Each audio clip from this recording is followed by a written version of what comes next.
जो व्यक्ति अपना नाम भी नहीं बताता है, मैम एनआईए की बात कर लीजिए, सीबीआई की बात कर लीजिए, काउंटर इंटेलिजेंस यूनिट्स की बात करें, मिलिट्री इंटेलिजेंस की बात कर लीजिए, बहुत सारी ऐसी यूनिट्स है जो मैम अक्रॉस द बॉर्डर काम कर रही है। कॉवर्ट ऑप्स यूनिट्स मैम, SG-22 के बारे में तो आज तक किसी को पता ही नहीं है। स्पेशल ग्रुप के बारे में तो आपको भी नहीं पता होगा, आपने बड़े पॉडकास्ट करे होंगे, स्पेशल ग्रुप के बारे में किसी को नहीं पता है। कमाल की बात है, क्या आप इस देश की कुछ ऐसी बच्चियों को जानती है जो 42 किलोमीटर से 50 किलोमीटर लड़कों को टांग के दौड़ सकती है, शादी नहीं करती है, पूरी जिंदगी उनने वतन के नाम की है। मैं बच्चियों की बात कर रहा हूं, ऐसी यूनिट्स के बारे में तो किसी को पता नहीं, मैं उनके बारे में ज्यादा डिस्क्लोज नहीं करूंगा, लेकिन ऐसी भी यूनिट्स है मैम। स्पेशल ग्रुप के बारे में तो किसी को पता। आप RANW के बारे में बात करते हैं, इंटेलिजेंस ब्यूरो की बात करते हैं, ठीक है मैम, ये इंटेलिजेंस गैदरिंग हो गई, इसके बाद ऑप्स कौन करेगा? इंटेलिजेंस विभाग अलग है मैम, उसी का ऑपरेशन विभाग भी तो होगा ना भाई। आपका एक्सरे करने वाला सेम आदमी होता है क्या, और डॉक्टर सेम होता है क्या? वो रेडियोलॉजी वाले अलग लोग होंगे, एक्सरे कोई और कर रहा है मैम। मैं हमेशा कहता हूं कि डिपार्टमेंट होते हैं ना, वकालत में भी क्रिमिनल वाला अलग होगा, सिविल मैटर अलग देखेगा, कॉर्पोरेट लॉयर अलग होगा। इसी प्रकार से एस्पिनाज हो, काउंटर एस्पिनाज हो, इंटेलिजेंस हो, काउंटर इंटेलिजेंस हो, ऑप्स हो, काउंटर ऑप्स हो, बहुत सारी चीजों के मैम स्पेशलिस्ट होते हैं। तो हम बहुत कैपेबल राष्ट्र हैं, ये हमें जताना पड़ेगा अपने लोगों को। क्या होता है मूवी में क्या दिखा देते हैं, मूवी तो मैम ऐसा कमाल की, मैं इंडस्ट्री से जुड़ा हुआ, लेकिन मैं बहुत सिंपल है, ऐसे प्रोजेक्ट्स में दूर हट जाता हूं। अभी एक स्क्रिप्ट आई, मैंने अभी बर्बाद की, वो कहते हैं स्क्रिप्ट में बिल्कुल सेम स्क्रिप्ट है, आप मानेंगे, एक आदमी होता है पहले से आपकी पाकिस्तान में बैठा हुआ आपका एक एजेंट है, हमारे तरफ से 2 हीरो जाएंगे, एक लड़का जाएगा, एक लड़की जाएगा, उस एजेंट के पास जाएंगे, उस एजेंट के पास क्या क्या है, उसकी जानकारी है, नक्शा है, बताएगा किसको मारना है, हथियार भी है। अरे तो बेवकूफ खुद मार लेना, ये स्क्रिप्ट थी। मैंने बोला पागल लोग क्या, हर बार वही दिखाओगे? अच्छा बॉलीवुड में इतना आईसिस वाले दिखा दिया, आईसिस वाले मेरे को लगता फोन करेंगे एक आध दिन, अबे इतने तो हमारे पास भी नहीं है जितना तुम आतंकवादी दिखा रहे हो। दूसरा, रॉ के चीफ को उतना नहीं पता जितना बॉलीवुड वालों को पता है कि ऑपरेशन कैसे होते हैं रॉ में। पागल लोग हैं मैम, 90% फर्जी वाला, लेकिन लोग मजे ले रहे हैं। क्यों? क्योंकि इनको बेसिक नॉलेज नहीं है मैम। जो असल में वतन के लिए काम करेगा ना, वो बैठ के बकैती नहीं कर रहा होगा।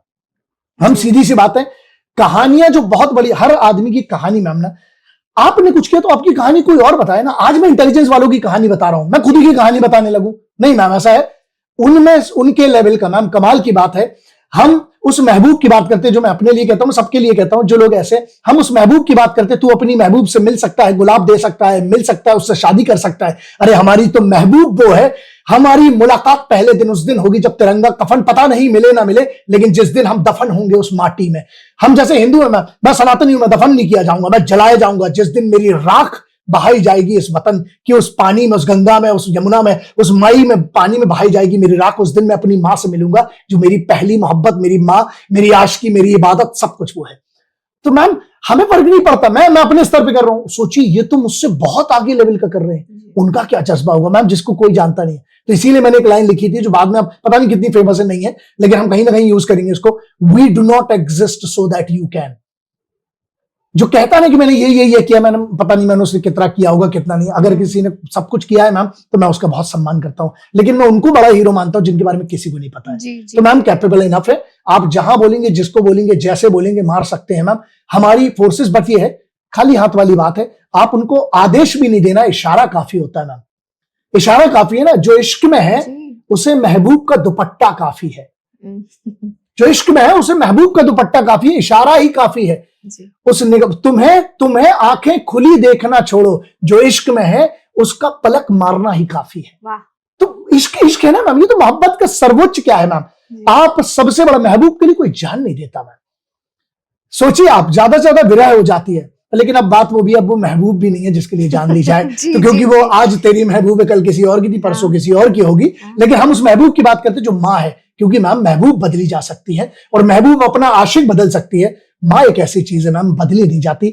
जन्म जिसने कोख में रखा है मैम, जब हम उसको इतनी इज्जत देते हैं हमारे धर्म में, तो मैम जिसने हमको सब कुछ दिया, मेरी पहचान दी भारत, एक भारतीय होने की, मैं उसके लिए क्या ना कर दूं मैम। मेरा ये तन मन वही है ना, कि धर्म त्यागूं, कर्म त्यागूं, देश की खातिर, देश की वही ना, धर्म त्याग, कर्म त्यागूं, मरण त्यागूं, देश की खातिर धर्म त्यागूं। अरे देश ही धर्म कर्म है मेरा, अंग अंग अपना मैं त्यागूं, जीवन का हर रंग त्यागूं, जो कह वो त्यागूं, मां तू इशारा तो कर, तेरी तो एक पलक काफी है जान देने के लिए।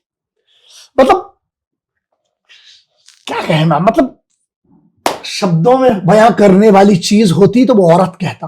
आपकी आंखें भर आई बात करते करते। मैम घर से नहीं चुका पाएंगे, इस जन्म में क्या 100 बार जन्म लेंगे ना, तो भारत माँ का लोग कहते हैं ना आप कुछ कर रहे हो, मैं 1% भी नहीं झुका पाऊंगा, 100 बार भी जन्म लूंगा।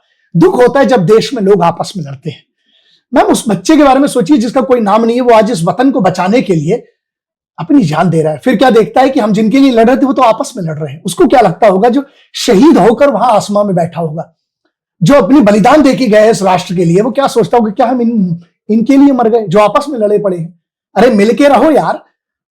तो ये सब चीजें ma'am, we are capable enough, कुछ भी कर सकते हैं, लेकिन शायद हम कभी किसी दिन इस राष्ट्र के काम आ पाए। जी।